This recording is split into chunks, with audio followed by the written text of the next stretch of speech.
Back again to Azman F. Sans Vlog.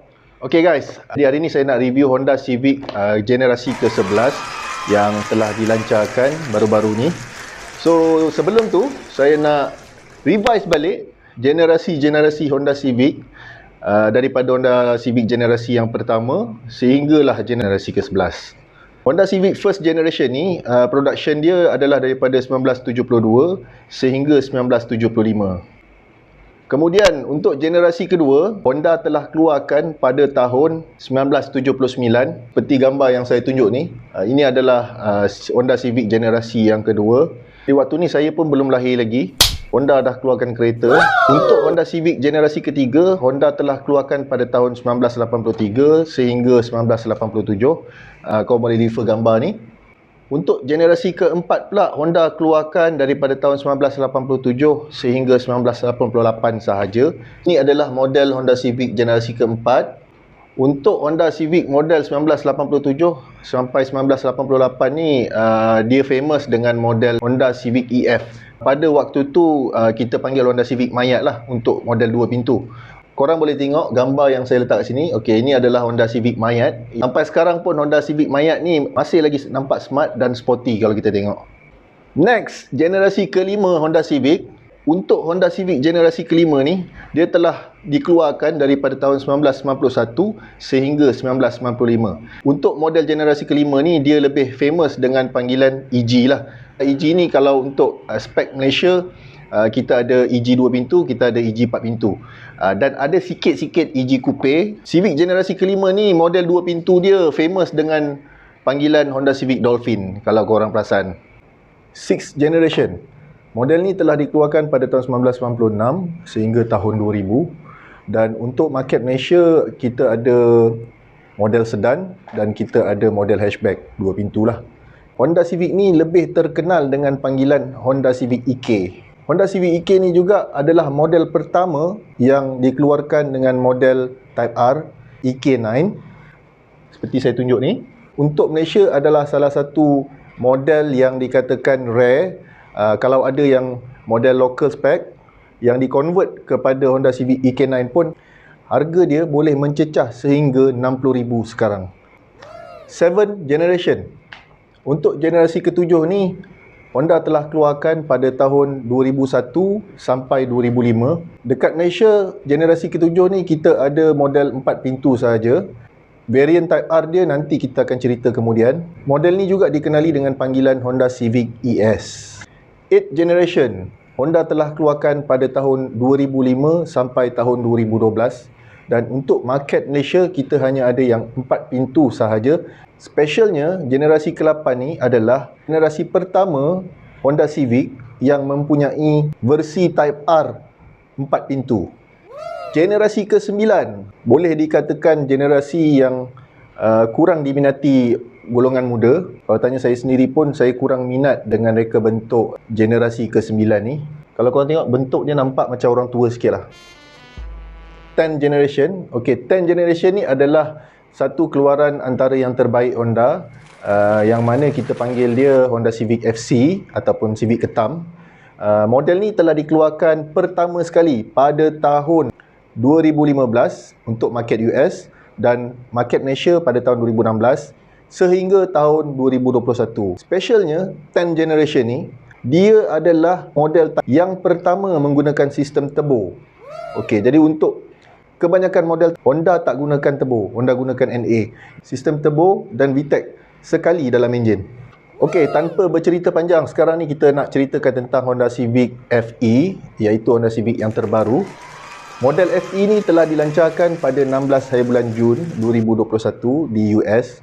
Dan untuk market US, Honda telah buat 4 versi, iaitu model EX, model LX, model Sport dan model Touring. Negara jiran kita yang dah launch model FE ni adalah Thailand pada 6 Ogos lepas. Dan untuk market Thailand, Honda hanya keluarkan model enjin 1.5 liter turbo dengan 170 horsepower, 200 Nm torque.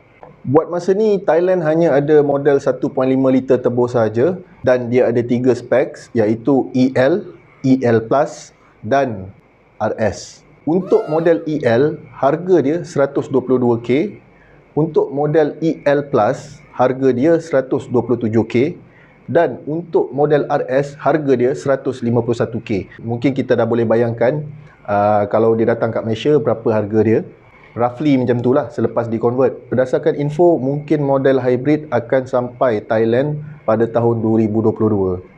Untuk market Malaysia, mungkin Honda Civic FE ni akan dilancarkan pada kuarter 3 2021. Kita tunggu je lah, mungkin lambat lagi.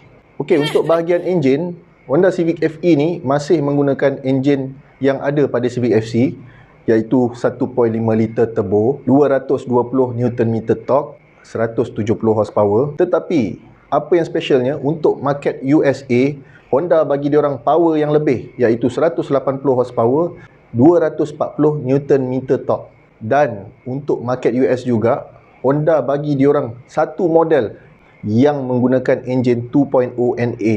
Untuk gearbox, Civic FE ni masih menggunakan gearbox CVT. Cuma Honda nyatakan gearbox CVT yang ada pada Honda Civic FE ni telah ada refinement. Maksudnya telah ada penambahbaikan. Next, bahagian luar. Bahagian lampu depan dan bahagian lampu belakang masih menggunakan sistem lampu LED. Cuma bentuk LED telah berubah. Kalau korang tengok Honda Civic FE ni, lampu LED depan dia berbentuk seperti nombor 7. Macam ni dan macam ni. So nampak something different daripada model sebelum ni. Dan untuk lampu belakang juga, Honda dah ubah daripada bentuk ketam kepada bentuk yang lebih nampak elegan, mirip kepada kereta-kereta Europe. Kemudian, kalau korang pernah duduk dalam Civic FC sebelum ni, kalau korang tengok pillar A kat depan, tiang 2 batang kat depan tu, agak mengganggu pemandangan korang ketika memandu. So, untuk model FE ni, Honda dah anjakkan tiang A ke belakang sebanyak 2 inci dan telah menipiskan bahagian tiang A tu agar korang dapat pemandangan yang lebih luas. Selain tu, Honda juga dah rendahkan bonet hadapan supaya pemandangan korang lebih luas dan memudahkan untuk korang memandu, mungkin di kawasan berbukit ke ataupun korang nak memotong. Orang Kelantan sesuai pakai kereta ni sebab nak lalu Gumusang. Struktur body Honda Civic FE ni pula lebih panjang 30mm daripada Honda Civic FC. Dan untuk bahagian body tepi lebih lebar 3mm. Next, perubahan ni memang menarik dan saya memang suka. Honda dah kurangkan jarak wheelbase sebanyak 33mm daripada kedudukan asal, iaitu 3cm, almost panjang ni. Okey. Kalau korang pakai Honda Civic FC sebelum ni ataupun korang pernah nampak Civic FC, pakai rem 18 pun still nampak kecil. Sebab apa? Sebab wheelbase dia terlalu labuh. Jadi untuk model FE ni, wheelbase dia telah dipendekkan dan apabila korang pakai rem 17 ke ataupun 18 ke, rem tu automatically nampak besar. Untuk rem pula, refer to model yang dikeluarkan pada Thailand. Untuk model EL dan EL Plus, dia menggunakan rem saiz 16 dan untuk model RS dia menggunakan rem saiz 17. Kalau korang tengok, walaupun dia rem 17, tapi still nampak rem tu besar dan terletak pada body. Itu antara salah satu yang best pada Honda Civic FE. Next, bahagian dalaman. Jadi untuk dalaman, Honda masih kekalkan black interior, warna hitam. Kat bahagian dashboard pula dah totally berubah. Dah tak ada kluster-kluster macam dulu. Honda telah gunakan design honeycomb dari bahagian kanan ke bahagian kiri. Untuk radio pula masih menggunakan touchscreen. Untuk model EL dan EL Plus menggunakan screen 7 inci. Model RS pula menggunakan touch screen 9 inci berdasarkan model yang dilancarkan di Thailand. Untuk model Malaysia kita tak tahu lagi sebab saya dah contact member saya dekat Honda pun, saya minta dia e-brochure, dia kata belum ada lagi. So nanti bila dah ada saya akan share. Dan untuk radio ni dia ada fungsi Android Car dan ada juga fungsi Apple CarPlay. Untuk drive mode pula, Honda Civic FE ni ada 3 drive mode, normal, sport dan ekonomi. Mode sport hanya terdapat pada model RS sahaja, refer to Thailand punya model. Kemudian untuk fungsi Honda Sensing, Honda telah upgrade sistem ni dengan penambahan Lead Car Departure Notification, LCDN.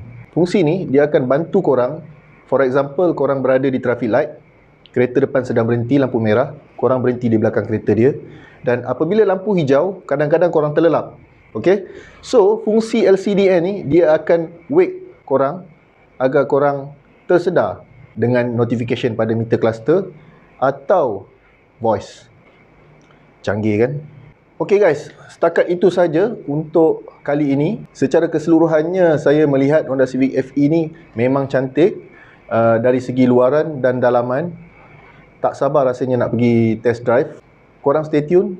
Once model FE ni dah sampai Malaysia, saya akan buat test drive dan saya akan buat konten. So, minta tolong korang tekan subscribe dan like button kerana itu adalah percuma. So, kita jumpa lagi pada next content. Assalamualaikum.